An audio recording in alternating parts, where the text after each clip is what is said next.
o'xshadi, omad keldi, omad kelmaydi, omadga buriladi. Men kutmayman omadni. If you have a skill, why you need luck? Why you need luck if you have a skill? Ya'ni sizda mahorat bo'lsa, nimadirga harakat bo'lsa, nima uchun siz omadni kutishingiz kerak?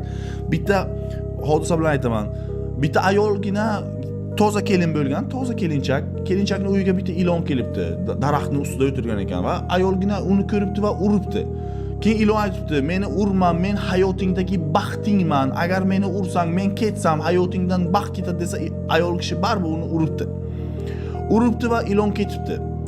Ayol kishi eriga yaxshi qarar ekan, yaxshi munosabatda bo'lar ekan, aytganini qilar ekan, ovqatlarini tayyorlar ekan va hokazo va hokazo. Juda ham ideal harakat qilar ekan. Ilonga aytibdi, "Ha, ketsang baxting ketadi" deganding, yana ket bu yerdan desa, endi ursang ham ketmayman degan ekan. Omad ham xuddi shunday, u keladi ketadi emas, harakat qilsangiz, mehnat qilsangiz, o'sha narsa sizning hayotingizga baribir kirib keladi.